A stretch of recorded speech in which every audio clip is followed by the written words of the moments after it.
Heri Pras dan Gus Ajir. Ini sangat booming di media sosial. Dua ini, kedua-duanya mengklaim benar, kedua-duanya mengklaim menang.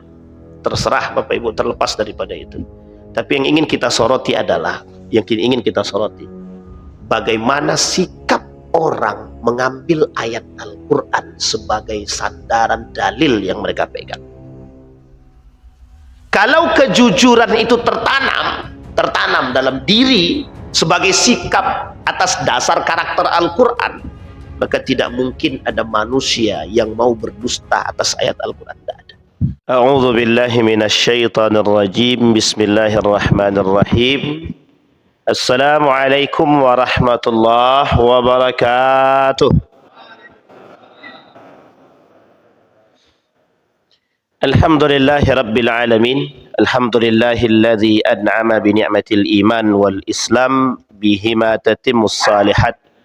Ashhadu an la ilaha illallah wahdahu la syarika lah wa ashhadu anna Muhammadan abduhu wa rasuluh la nabiyya ba'd.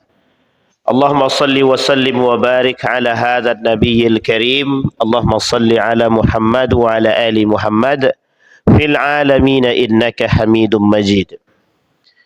Ya ayyuhan nasu ittaqu rabbakumul ladzi khalaqakum min nafsin wahidah wa khalaqa minha zawjaha wa batha minhuma rijalan katsiran wa nisaa'a wattaqullaha alladzi tasaaluna bihi wal arham innallaha kana 'alaikum raqiba.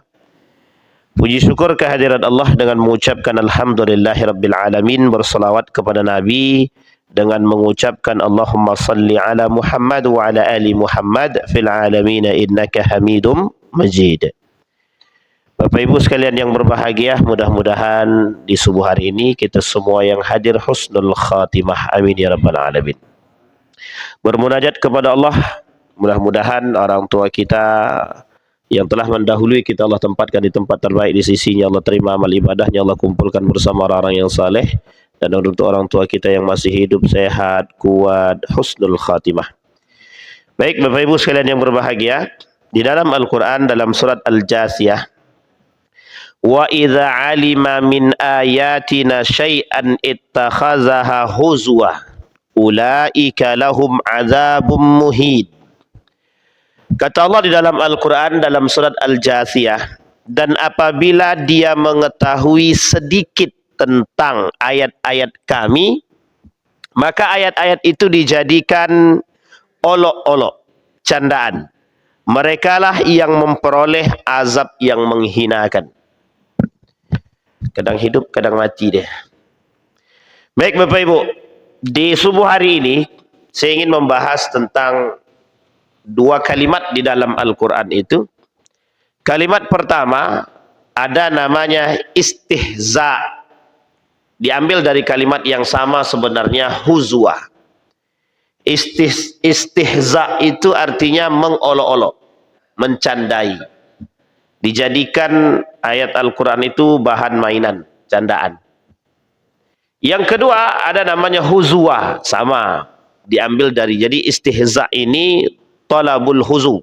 Talabul huzu itu memang sengaja diambil, Jadi bahasanya sengaja diambil. Ada yang memang dijadikan, ada yang menjadikan ayat itu candaan, ada yang sengaja menjadikan ayat itu candaan. Jadi Al-Quran itu dijadikan mainan, bahasanya begitu. Dan Allah sudah sebutkan di dalam Al-Quran, hanya saja perbedaan katanya itu pada tambahan saja. Dalam ilmu saraf itu ada tambahan alif, sin, dan ta. Istihza. Ini kita baca di dalam surat Ali Imran ada, di dalam Al-Baqarah juga ada. Ketika orang-orang kafir mengolok-olok ayat-ayat Al-Quran. Baik Bapak Ibu sekalian yang berbahagia, satu ketika ada ayat yang berbicara tentang pohon zakum. Sajaratu zakum. Sajaratu zakum ini oleh baginda Nabi Muhammad SAW menyebutkan sebagai makanan penghuni neraka. Namanya syajaratu zakum. Sekarang ada orang yang wallahu alam benar apa tidak. Jadi kalau ada orang yang berangkat umroh itu ada orang yang menunjukkan ini pohon zakum. Jadi pohon zakum itu cirinya itu Bapak Ibu, batang pohonnya itu ada durinya. Jadi tajam. Nah, jadi dianggap kalau ada pohon berduri berarti zakum. Tidak. Kita tidak tahu kebenaran pohon zakum itu dalam bentuk fisiknya itu belum nampak. Tapi ada yang mengatakan karena menunjukkan karakteristik atau ciri, salah satunya adalah dia berbentuk ada durinya dan pahit. Syajaratu zakum. Ketika itu disampaikan kepada mereka, ayat ini berbicara kepada orang-orang kafir Quraisy. Salah satunya ketika itu adalah Abu Jahal. Abu Jahal dikatakan kepada Abu Jahal bahwa ada namanya syajaratu zakum. Apa kata Abu Jahal? Kata Abu Jahal, wah kalau memang begitu nanti kita bawa saja keju sama madu. Nanti kita makan bersama. Jadi syajaratu zakum itu adalah makanan ahlun nar, makannya penghuni neraka. Oleh Abu Jahal, dia kata, ya nanti kita bawa keju sama madu. Yang pahit biar jadi manis. Itu yang pertama. Yang kedua, pernah terjadi pada kalimat selanjutnya atau keadaan selanjutnya itu, pernah terjadi para orang-orang kafir Quraisy ini juga mengolok-olok ayat Al-Quran. Mereka mengatakan bahwa ayat Al-Quran ini adalah tipu daya belaka. Termasuklah salah satunya dusta Muhammad terhadap perjalanan Isra dan Mi'raj. Maka dari sini Bapak Ibu, keluar dua ayat, dua kata di dalam Al-Quran tersebut yang termasuk melecehkan Al-Quran. Yang pertama disebut sebagai sahirun kadzab. Rasulullah pendusta, penipu, tukang sihir. Jadi karena dia berhasil mengajak orang masuk ke dalam Islam, mereka mengatakan orang-orang kafir Quraisy ini sihirmu pandai, sihirmu mantap, tapi sebenarnya dusta. Jadi Nabi Muhammad dituduh sebagai sahirun kadzab, sebagai tukang sihir, pendusta. Jadi ini sebenarnya menunjukkan kepada kita bahwa orang-orang mukmin harus berada pada posisi yakin atau iman terhadap Al-Quran itu bukan sebatas iman di hati. Perlu adanya mempelajari makna atau tadabbur bi ayatil Quran. Yang kedua, ada namanya asatirul awwalin. Nah, ini Bapak Ibu sering temukan kalimat ini, asatirul awwalin. Ada dalam surah Ali Imran juga. Apa itu asatirul awwalin? Dongeng belaka, dongeng orang terdahulu. Asatir dongeng, awwalin orang-orang terdahulu.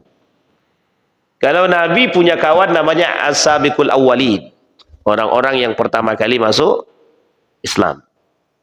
Tapi di sini tidak, asatirul awwalin. Kata orang kafir Quraisy, pandai kali lah Muhammad ini mendongeng. Tahu Bapak Ibu mengapa dia mendongeng? Dianggap mendongeng karena menceritakan sesuatu yang tidak masuk akal. Asatirul awwalin. Nah, Bapak Ibu sekalian yang berbahagia, pada konteks ini saya ingin mengatakan kepada kita semua bahwa kalau kita tidak serius terhadap Al-Quran, maka ada kemungkinan besar orang-orang yang merasa beriman, atau pura-pura beriman, terjebak dalam istihza bil Quran, mempermainkan Al-Quran. Ketika baginda Nabi Muhammad SAW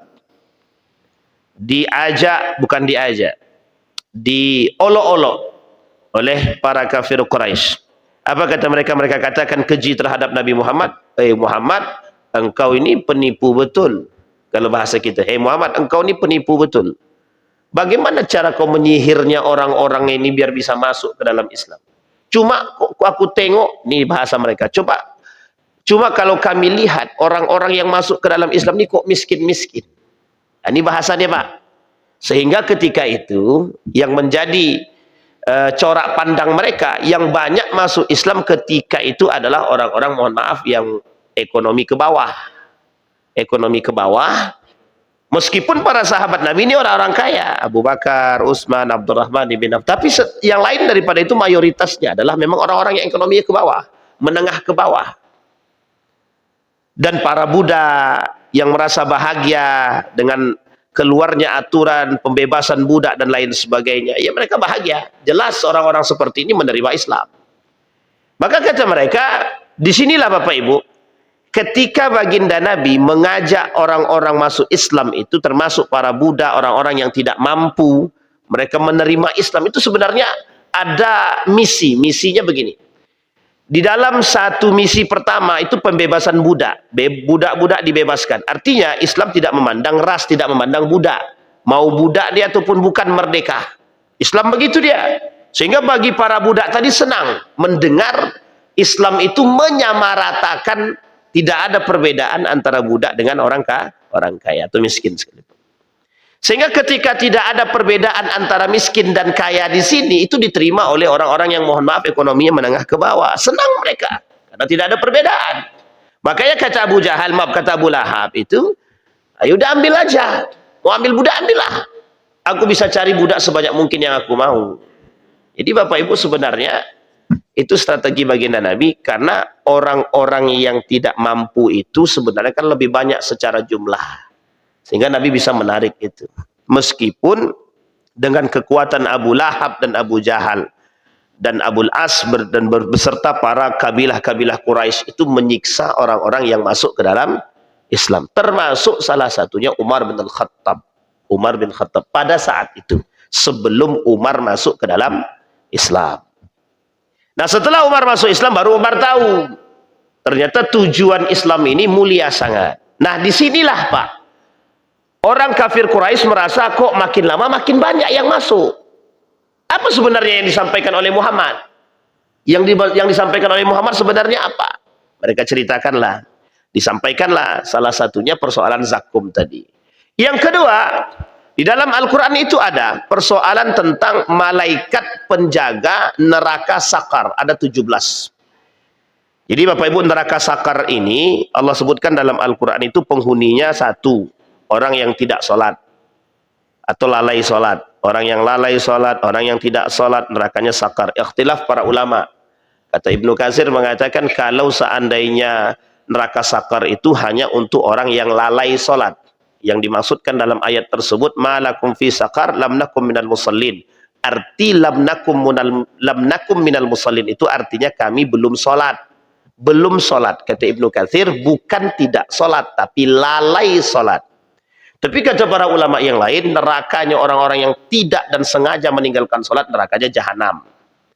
Sehingga Bapak Ibu, ini ikhtilafnya para ulama tafsir dalam memaknai ayat tersebut. Yang kedua, orang yang tidak mau membayar, orang yang tidak mau bersedekah, orang yang tidak mau memberi makan anak yatim, orang miskin. Lam nakum minal musallin wa lam nakun nut'imul miskin. Kita tidak memberi makan orang miskin. Itu nerakanya sakar. Tidak memberi makan nih pelit, mengusir. Ada orang miskin datang minta diusir, ada orang miskin datang dibiarkan. Nah, itu sama itu. Karakter-karakter begini itu penghuni neraka sakar itu. Penghuni neraka sakar. Makanya Imam Hasan Al-Basri itu ketika ada orang yang datang ke rumahnya, dia tak mikir itu siapapun dia. Mau pura-pura miskin dia atau miskin beneran itu terserah, yang penting aku kasih gitu.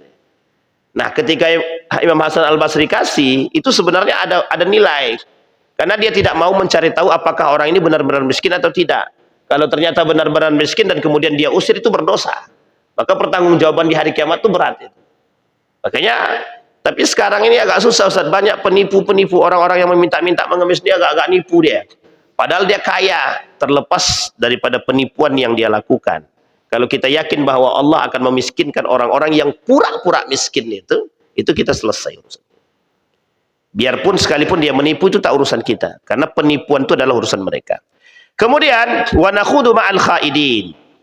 Kata Allah di dalam Al-Quran itu, nah orang-orang seperti ini penunggu neraka, orang-orang seperti ini masuk ke dalam neraka sakar.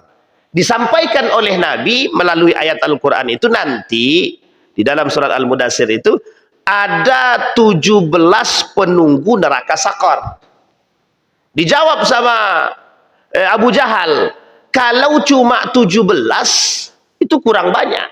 Itu aku sendiri aja selesai melawannya. Nah, begitulah bahasanya siapa namanya itu?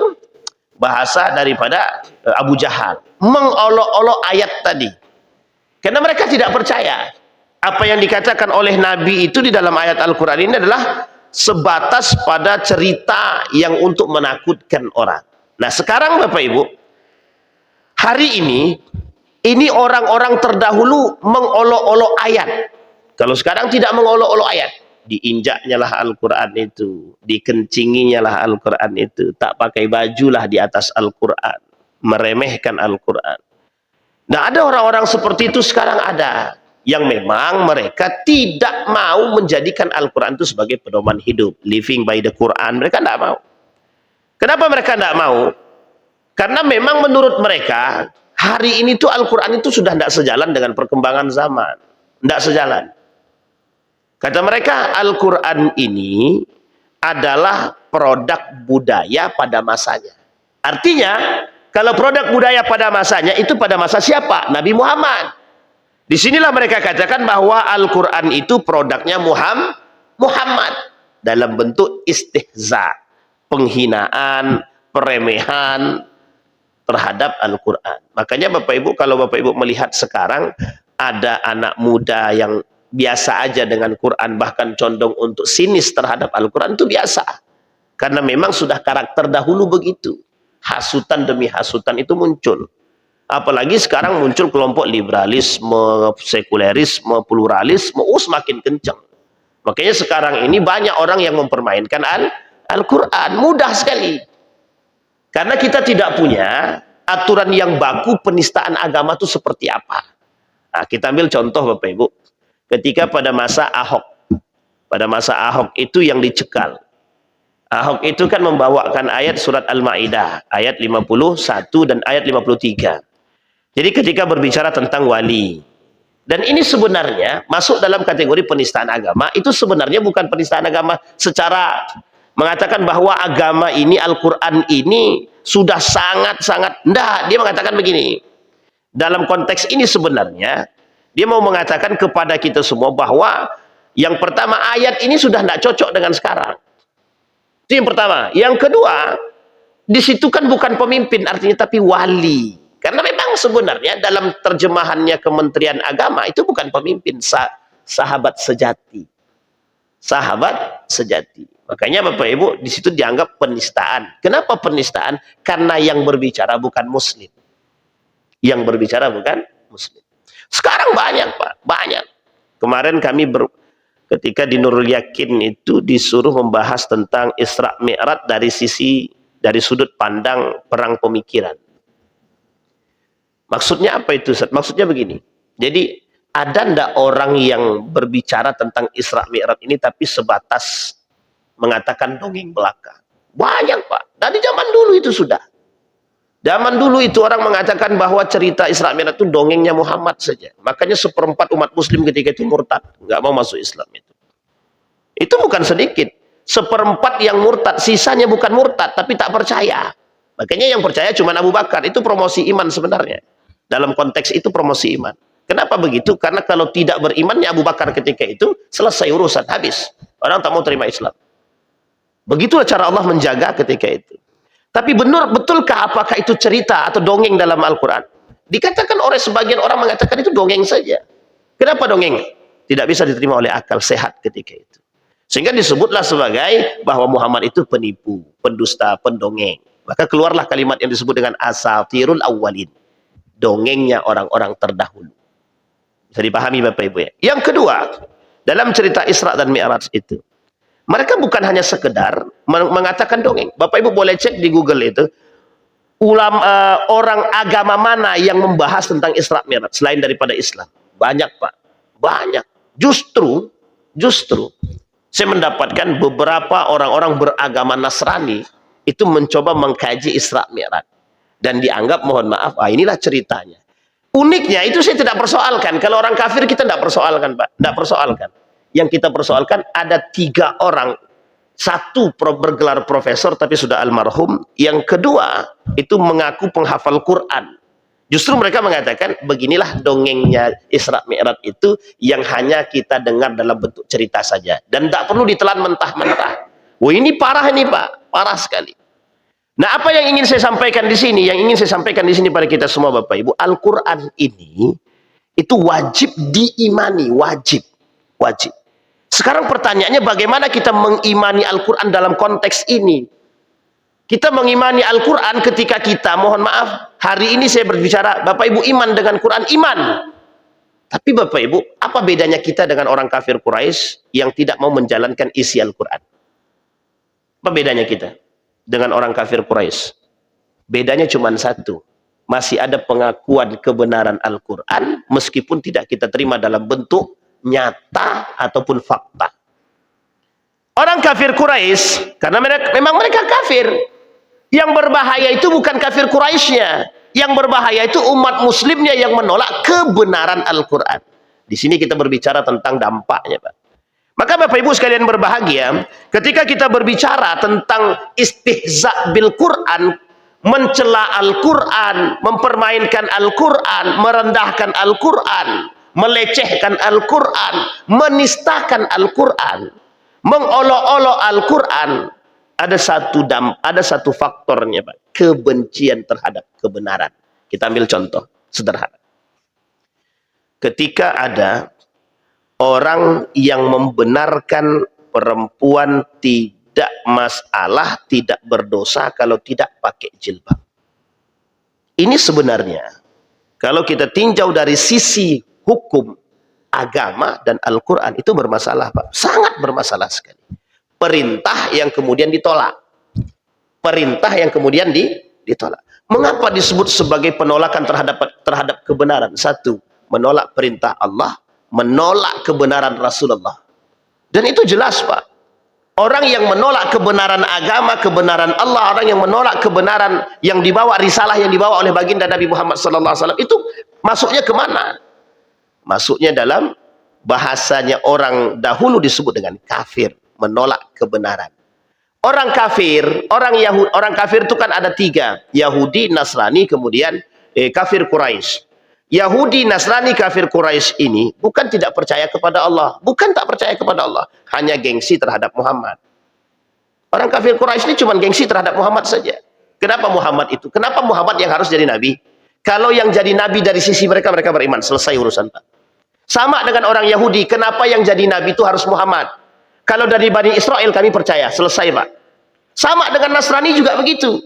Kenapa bukan dari golongan kami? Kalau dari golongan kami percaya. Jadi pahami Pak ya. Jadi sebenarnya persoalan Nabi Muhammad ini, persoalan mereka itu tidak mau menerima kebenaran itu bukan persoalan itu sebenarnya, gengsinya tinggi. Baik Yahudinya, Nasraninya, kafir Quraisynya, awalnya dari situ. Barulah kemudian hati mereka itu menolak kebenaran yang dibawa oleh Allah Subhanahu wa Ta'ala, yang dibawa oleh baginda Nabi melalui risalah yang Allah turunkan kepada baginda Nabi Muhammad SAW. Satu adalah kebencian terhadap kebenaran. Bahasa lainnya adalah menolak kebenaran itu. Makanya disebut dengan kafir. Nah, kafir itu sebenarnya sedang menutupi diri daripada kebenaran. Nah sekarang orang muslim sekarang justru sebenarnya kita terjebak dalam istihza bil Quran, terjebak. Saya tak katakan kita ini mengolok-olok Al-Quran, tidak, tapi kita terjebak dalam mengolok-olok Al-Quran. Kenapa demikian? Kita umat muslim, justru kita yang tidak mau bersahabat dengan Al-Quran. Kita temukan Pak, banyak sekali kasus hari-hari ini umat muslim yang justru mengolok-olok ayat Al-Quran, dijadikan bahan candaan, mainan. Kita ambil contoh. Ada kasus pada masanya, seorang artis terkenal menyanyikan Al-Fatihah. Dijadikan lagu. Yang kedua, pada saat yang bersamaan, mungkin jarak beberapa hari, ada seorang DJ membacakan Al-Fatihah, dia pakai kerudung, celana pendek, celana pendek, baju pendek, seksi. Itu muslim. Tapi dijadikan bahan mainan. Ini muslim. Di sini poin penting kita, Pak. Tapi sebenarnya apakah itu zahir? Zahir, Pak. Yang paling berbahaya bukan itu. Orang yang mengerti Al-Quran, tapi justru dia yang menyelewengkan Al-Quran. Itu dia yang paling berbahaya. Makanya Bapak Ibu, kalau Bapak Ibu berbicara tentang orang-orang yang, mohon maaf ya, orang-orang yang Islam dia, Muslim dia, artis misalkan, atau apapun itu, dia berbicara tentang Al-Quran, tapi mohon maaf, spontan mereka justru menolak kebenaran Al-Quran. Itu sebenarnya lebih menyakitkan bagi kita daripada orang kafir yang berbicara. Kalau orang kafir berbicara, kita no comment, Pak. No comment saja. Karena memang karakternya orang kafir begitu, misionaris begitu. Saya pernah ceritakan di sini, kalau saya tak salah saya pernah ceritakan di sini. Dulu, Pak, saya pernah bertemu dengan seorang perempuan yang kita anggap sebagai biarawati. Di tangan kanannya itu kitab buku, di tangan kirinya Al-Quran. Di buku itu berjudul Bagaimana Membumi Hanguskan Al-Quran. Coba bayangkan. Dan itu biasa kalau orang kafir, biasa Pak, dalam misionaris itu biasa. Misionaris itu biasa. Cuma yang menjadi persoalan kita, misionaris itu bukan lagi dibawa oleh orang kafir, tapi dibawa oleh umat muslim. Inilah identiknya kepada yang disebut dengan nifak, munafik. Baik, sekarang Bapak Ibu sekalian berbahagia. Bagaimana sikap kita terhadap ini? Yang pertama Bapak Ibu sekalian berbahagia, mau tidak mau, akui atau tidak akui, sedikitnya umat mukmin yang bertadabbur dengan ayat Al-Quran. Ingat ya Bapak Ibu, kalimat tadabbur di sini kata para ulama bukan hanya sekedar mempelajari, itu tadarus namanya. Tadabbur itu mengamalkan dalam kehidupan. Inilah yang disebut dengan tadabbur. Kita belajar membaca Al-Quran, belajar memahami isinya, kemudian bertadabbur mengamalkan isi daripada Al-Quran. Ini yang disebut dengan tadabbur. Maka kata Allah dalam Al-Quran, afala yatadabbaruna Al-Quran. Tidakkah kalian itu mau menjadikan Al-Quran itu sebagai pedoman hidup? Artinya itu yang disebut dengan tadabbur. Itu yang pertama. Yang kedua Bapak Ibu, umat muslim hari ini condong lebih mementingkan urusan-urusan yang sifatnya duniawi. Sehingga terjadi dua hal. Satu, menolak Al-Quran. Yang kedua, pembenaran terhadap kesalahan melalui ayat Al-Quran. Bapak Ibu, saya mengatakan ini karena ini fakta. Kita, umat muslim ini, jangan cocokologi. Ingat Bapak Ibu, jangan cocokologi. Artinya, jangan jadikan Al-Quran itu sebagai sandaran untuk membenarkan perbuatan kita. Pada hakikatnya salah. Kita ambil contoh yang paling nampak. Jangan ada yang tersinggung tapi ya Bapak Ibu. Contoh. Mosi poligami hari ini itu sudah keluar daripada konteksnya. Keluar. Kenapa saya berani katakan keluar pada konteksnya? Hanya pembenaran melalui hadis baginda Nabi. Yang tidak terima tidak ada masalah. Tapi faktanya itu begitu. Banyak orang yang berpoligami cuma esensi awalnya adalah menjadikan ayat ataupun hadis baginda Nabi atau karakter Nabi sebagai kambing hitam untuk perbuatan mereka. Nauzubillah. Saya tidak mencela Pak, demi Allah tidak mencela. Tapi jangan sampai kita terjebak dalam pemanfaatan atau mengkambing hitamkan ayat Al-Quran, hadis Nabi hanya untuk melakukan perbuatan-perbuatan yang mohon maaf tidak disukai oleh agama. Yang kedua, kasus nikah beda agama dipertaruhkan hari ini. Yang ketiga, persoalan khamar, persoalan zina. Bahkan hari ini, persoalan zina itu tidak bisa kita tutupi, Pak. Tidak bisa kita tutupi. Kita bahkan menerima perbuatan para pelaku-pelaku zina. Kita mengatakan begini, Al-Quran mengatakan begini, orang pelaku zina itu dicambuk. Kita bukan mencambuk, Pak, kita jaga. Apalagi kalau pelakunya na'udzubillah itu dari keluarga kita. Bisakah kita mencambuk keluarga kita sendiri? Kan tidak. Pertanyaannya adalah, apa dampaknya daripada orang-orang yang menjaga pelaku zina? Laknat dari Allah. Jadi kalau ada satu kampung yang menjaga pelaku zina, satu kampung dilaknat oleh Allah. Itu ayatnya begitu, Pak. Pertanyaannya adalah, bagaimana sikap kita terhadap ayat tersebut? Kita nggak bisa berbuat apa-apa kan? Apalagi kalau itu adalah bagian daripada keluarga kita. Disinilah kemudian orang mengatakan, kan Islam itu lembut. Kan Islam itu hanif, agama yang damai. Tapi agama yang damai ini itu hanya dijadikan sebatas ayat yang mengatakan tentang Islam itu damai, dijadikan sebagai sandaran pembenaran perbuatan. Bisa dipahami Bapak Ibu ya? Itu contohnya. Makanya Bapak Ibu, hari ini akan Bapak Ibu temukan, bukan hari ini saja, tapi mulai nampak secara zahir itu orang-orang yang menjadikan Al-Quran itu cocokologi terhadap perbuatannya. Artinya apa? Pembenaran terhadap kesalahan. Saya mengambil contoh dari beberapa waktu yang lalu, ada kasus perdebatan antara satu kelompok dengan kelompok yang lain. Ini melakukan diskusi ilmiah. Menurut mereka diskusi ilmiah. Sebutlah ketika itu ada namanya Harry Pras dan Gus Ajir. Ini sangat booming di media sosial. Dua ini. Kedua-duanya mengklaim benar. Kedua-duanya mengklaim menang. Terserah Bapak Ibu, terlepas daripada itu. Tapi yang ingin kita soroti adalah, bagaimana sikap orang mengambil ayat Al-Quran sebagai sandaran dalil yang mereka pegang. Kalau kejujuran itu tertanam dalam diri sebagai sikap atas dasar karakter Al-Quran, maka tidak mungkin ada manusia yang mau berdusta atas ayat Al-Quran. Tidak ada. Karena mohon maaf Bapak Ibu, banyak orang yang tidak jujur. Kenapa banyak tidak jujur? Dijadikan ayat sebagai sandaran dan candaan, bahkan dijadikan ayat sebagai kambing hitam untuk memperkuat kebenaran yang dia buat. Dan itu tidak 1, 2, dan 3. Termasuk hari ini Bapak Ibu. Bapak Ibu melihat para pemangku kebijakan justru membenarkan sikap mereka melalui ayat Al-Quran. Jangan kerjasama dengan orang kafir yang melakukan atau yang memusuhi kita. Apa kata dia? Kita harus bertoleransi. Apa kata dia? Kita harus bersama berdamai. Kita harus. Itu kan dalilnya Quran. Al-Quran Islam ini kan agama yang hanif, agama yang lembut, agama yang berdamai, agama yang bersahabat. Tapi mohon maaf Pak, di situ membenarkan perbuatan atau sikap yang bekerja sama dengan musuh yang jelas-jelas memusuhi Islam. Loyalitas, al-wala wal-bara.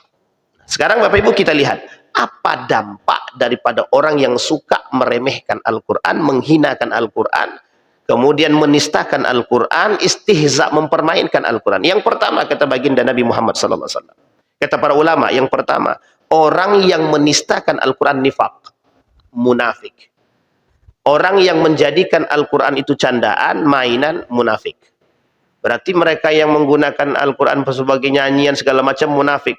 Saya mengatakan munafik. Terima tak terima terserah. Munafik.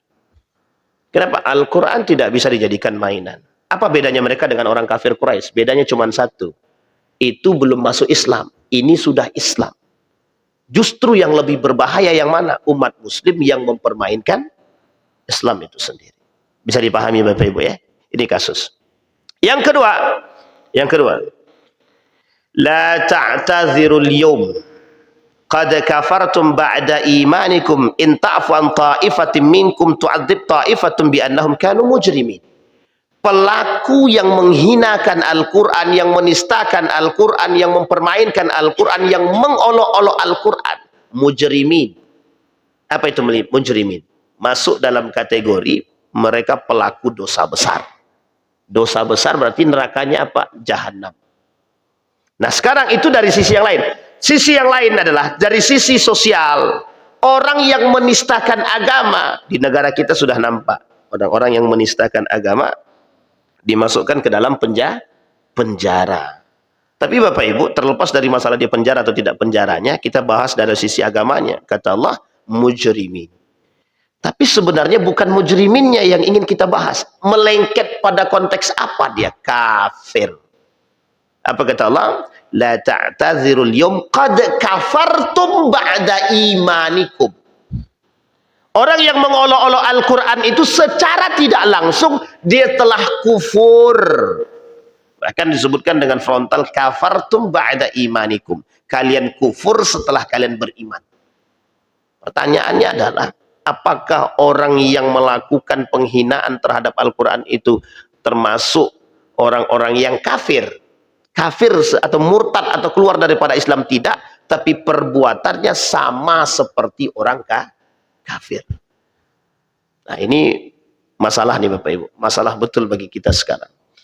Makanya Bapak Ibu, saya mohon maaf, termasuk orang yang eh, menginginkan kita ini tidak hanya sekedar membaca Al-Quran, mendengarkan orang-orang yang menyampaikan Al-Quran, tapi bagaimana bertadabbur dengan Al-Quran. Kita bangga Pak, di Pekanbaru ini ada kajian tafsir Al-Quran yang dibawakan oleh Dr. Mustafa Umar setiap hari Senin, Selasa, Rabu, Kamis ya Ketua? Ya, Selasa, Rabu, Kamis. Dan itu cuma 3 hari. Memang itu tak cukup sebenarnya. Tetapi setidaknya itu sudah menjadi peluang Pak. Mohon maaf Pak, serius Bapak Ibu. Dr. Mustafa Umar itu bukan tidak paham. Karena beliau pahamlah kondisi sekarang ini akan semakin lebih parah daripada sebelumnya. Disitulah butuhnya sisi lain daripada kajian tafsir. Pak. Satu. Dan Bapak Ibu harus paham, kajian tafsir ini tidak hanya dibahas oleh orang yang garis lurus, juga dibahas oleh orang yang bergaris bengkok. Muncullah kajian yang disebut dengan tafsir Al-Quran menggunakan metode hermeneutik. Hermeneutik ini menyamakan Al-Quran dengan Injil menggunakan metode tafsir namanya hermeneutik kontekstualisasi. Jadi disamakan Al-Quran itu dengan Injil. Cara mentafsirkannya.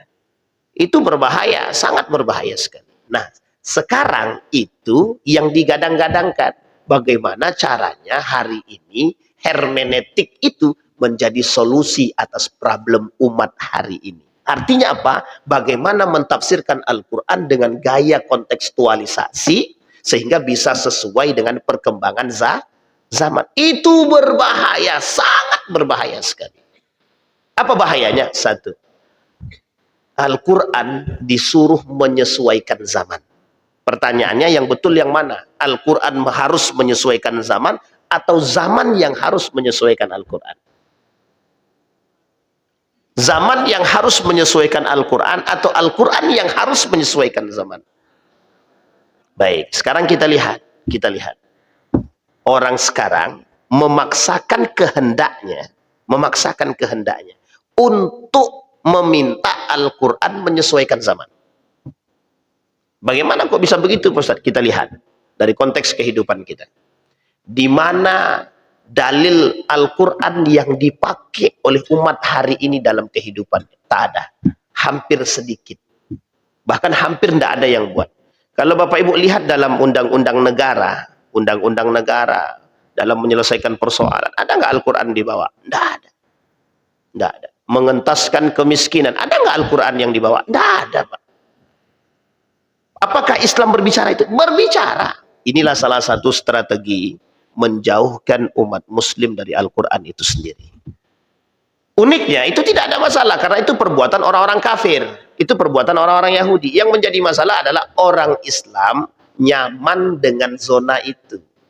Orang muslim senang dengan itu. Bapak Ibu bilang, Bapak Ibu sampaikan begini sama orang pelaku korupsi. Pak, pelaku korupsi itu neraka. Jawaban dia apa? Ya, ntar tinggal taubat selesai. Pertanyaannya itu muslim atau tidak muslim? Muslim. Takutkah mereka dengan neraka? Tidak. Nifakkah mereka? Wallahu a'lam. Bahkan unik lagi, lebih parah lagi, apa kata mereka? Itu kan Al-Quran. Toh kalau kami minta maaf nanti kan selesai. Bayangkan, begitulah cara arus hari ini menjauhkan kita daripada Al-Quran. Serius itu Pak, serius banget. Sangat tidak. Kalau kita menganggap remeh kasus seperti ini, keadaan seperti ini, wah itu berbahaya Pak. Sangat berbahaya sekali. Makanya kalau kita melihat fenomena hari ini, itu mesti orang tua cuma bilang, astagfirullahaladzim. Kok kayak gini kalilah zaman ini. Dulu zaman nenek moyang kami, zaman kami kecil dulu nggak kayak gini-gini kalilah. Itu biasa Pak. Karena seiring perkembangan zaman. Makanya Bapak Ibu, saya pernah berdiskusi dengan Dr. Mustafa Umar itu. Beliau paham, sangat paham sekali kondisi hari ini. Disinilah kemudian beliau mengajak kita living by the Quran. Hidup dengan Al-Quran. Karena hidup dengan Al-Quran itu bukan justru menghinakan manusia, tapi justru mengangkat derajat manusia. Apa yang dimaksud daripada Al-Quran tadi? Hidup dengan Al-Quran tadi. Itulah yang dilakukan oleh Nabi. Ketika Siti Aisyah ditanya oleh sahabat bagaimana akhlaknya Rasulullah, dijawab sama Siti Aisyah, akhlaknya Nabi sesuai dengan Al-Quran. Akhlaknya Nabi itu sesuai dengan Al-Quran. Artinya, Nabi ingin kasih contoh kepada kita, hiduplah dengan seperti yang dilakukan oleh Nabi. Gitu. Meskipun tidak perbedaan zaman, iya perbedaan zaman. Justru karena perbedaan zaman itulah kita harus berpegang teguh dengan itu, Pak. Kalau tidak selesai kita, Pak. Hari-hari kita ini banyak ditipu orang sekarang. Hari-hari kita ini ditipu. Pelaku penipuan itu umat muslim. Jadi kalau kita tidak berpegang teguh dengan tali Al-Quran itu, kita habis. Makanya kalimat Allah itu sederhana, Pak. Wa'tasimu bihablillah. Bukan artinya bersatu ya. Wa'tasimu itu berpegang teguhlah dengan tali Allah. Tahu Bapak Ibu maksudnya berpegang teguh dengan tali Allah itu? Nilai-nilai agama yang harus kita pegang. Maka kita tak salah ketika kita mengatakan kepada kita semua Bapak Ibu, qad nazala alaikumul kitab. Telah turun kepada kalian kitab. An idza sami'tum ayatillahi yustahza'u bihi. Telah turun kepada kalian Al-Quran, tapi jika kalian mendengarkan Al-Quran yukfaru biha. Banyak orang yang kemudian yukfar. Yukfar itu apa? Mengkufurkan dia, meniadakan dia, mengenyampingkan dia, tak dipakainya. Dia ngaku Al-Quran turun. Nah, ini contohnya. Al-Quran diturunkan oleh Allah. Setiap tahun kita peringatkan di dalam bulan suci Ramadan, 17 Ramadan. Tapi pertanyaannya itu apa? Nuzulul Quran. Pertanyaannya apakah sebatas euforia nuzulul Quran, sebatas peringatan, atau tadabburnya? Ini yang menjadi poin penting bagi kita. Tapi kalimat selanjutnya, fala taq'udu ma'ahum. Kalau kita duduk bersama mereka hatta yakhudu fi haditsin ghairih, kata Allah. Kata Allah, turun kepada kalian ayat Al-Quran, ada orang yang mempermainkan Al-Quran tersebut. Kata Allah, jangankan melakukannya, duduk dengan orang yang mempermainkan Al-Quran aja nggak boleh. Kita ambil contoh, ada orang menyampaikan Quran, tapi karakter dia tak sejalan dengan Quran. Misal, dia bilang begini, kalian jangan menghina umat muslim, tapi dia menghina umat muslim. Itu jelas, Pak. Kata Quran, fala taq'udu, kata Allah, fala taq'udu ma'ahum. Jangan kalian duduk bersama mereka. Jadi kita tidak boleh duduk dengan orang munafik, itu tidak boleh sebenarnya, Pak. Tidak boleh. Kalau kita tahu kenifakan mereka. Nifak yang dimaksud adalah penghinaan terhadap Al-Quran, menista agama dan lain sebagainya, yang condong kepada kekufuran. Pertanyaannya, apa selanjutnya ayat tadi? Kalau kita masih duduk bersama dengan mereka, innakum idzan misluhum. Kalau kalian masih duduk dengan mereka, kata Allah, kalian beda tipis dengan mereka. Ini dampaknya. Nah sekarang Bapak Ibu, dampak yang pertama, mereka dimasukkan ke dalam neraka. Yang kedua, nifak. Yang ketiga, orang yang merendahkan Al-Quran, orang yang mempermainkan Al-Quran, Allah hinakan kehidupannya di dunia. Allah hinakan. Jadi cuma ada dua pilihan. Mau dihinakan atau dimuliakan. Itu tergantung pilihan kita, Pak. Berpegang teguh dengan Al-Quran dimuliakan, menghinakan Al-Quran atau merendahkan Al-Quran, atau tidak berpegang teguh dengan Al-Quran, maka dihinakan.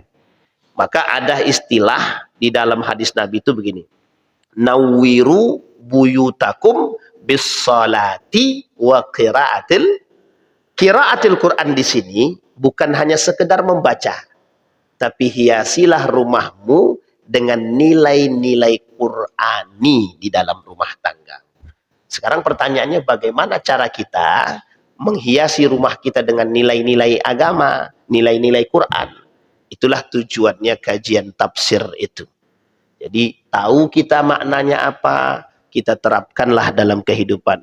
Anak kita membaca Al-Qur'annya bagaimana, memahaminya bagaimana, ini tujuan kita. Maka kata Dr. Adian Husaini sebagai penutup untuk kita semua, Bapak Ibu sekalian yang berbahagia, saya hanya mengutip perkataan para ulama. Kata Dr. Adian Husaini, orang yang berpegang teguh dengan Al-Quran itu, yang dia tanamkan pendidikan Qur'ani dalam rumah tangga dia tak akan kesusahan dalam kehidupan. Maksudnya, dia akan punya generasi-generasi yang takut kepada Allah. Jadi Bapak Ibu, persoalan kemungkaran hari ini itu bisa diselesaikan dengan pendidikan Qur'ani di rumah. Siapa yang bertanggung jawab? Yang bertanggung jawab siapa? orang tua. Bagaimana orang tuanya bertanggung jawab? Kalau orang tuanya nggak bisa baca Quran, Ustaz, ya pandai-pandai Pak. Carikan anak tempat belajar Quran yang baik. Bisa dipahami Bapak Ibu? Nah, yang terakhir Bapak Ibu sekalian yang berbahagia, kata Syekh Dr. Said Ramadan Al-Buti, Al-Quran itu bukan kitab magic. Al-Quran itu bukan kitab magic yang tiba-tiba kita baca langsung berubah hidup kita. Tidak. Tapi butuh proses mempelajarinya untuk menanamkannya. Ditambah lagi kehidupan kita sekarang ini sudah sangat-sangat mengkhawatirkan. Jadi kalau ada orang tidak khawatir dengan dunia sekarang, saya curiga. Curiganya apa? Terlalu menikmati urusan dunia. Kita khawatir Pak, sedang zinah mati dia, sedang minum khamar mati dia, sedang main riba, transaksi ribawi mati dia. Pertanyaannya surga mana yang mau diharapkan? Gitu. Mohon maaf ya Bapak Ibu ya. Jadi disinilah yang disebut dengan kehati-hatian. Saya kira itu saja, mudah-mudahan ada manfaat bagi kita semua. Kita berdoa kepada Allah. Mudah-mudahan apa yang kita sampaikan di subuh hari ini setidaknya bisa kita bawa pulang ke rumah, bisa kita renungkan bersama, bisa kita terapkan dalam rumah tangga, bisa kita ajak keluarga kita untuk saling bertadabbur dengan ayat-ayat Al-Quran. Mudah-mudahan kita termasuk orang-orang yang husnul khatimah. A'udzubillahi minasyaitonir rajim. Bismillahirrahmanirrahim. Hamdan syakirin, hamdan naimin, hamdan yuwafi ni'amahu wa yukafi'u mazidah. Ya Rabbana lakal hamdu kama yanbaghi li jalali wajhikal karim wa azim sultanik. Allahumma salli ala Muhammad wa ala ali Muhammad. Allahumma faqihna fid din wa alimna ta'wil. Allahumma ja'alil Qur'anal azima rabi'a qulubina wa nura sudurina wa jilaa ahzanina wa dhihaba humumina wa gumumina. Allahumma ja'alil Qur'anal azima rabi'a qulubina wa nura sudurina wa jilaa ahzanina wa dhihaba humumina wa gumumina. Allahumma ja'alil Qur'ana hujjatan lana wa la hujjatan alaina. Allahumma ja'al ahlana min ahlil Qur'an waj'al ahillatana min ahlil Qur'an alladzina nahnu khasatuka wa ahluk ya arhamar rahimin. Rabbana atina fid dunya hasanah wa fil akhirati hasanah wa qina adzaban nar. Walhamdulillahi rabbil alamin. Assalamualaikum warahmatullahi wabarakatuh.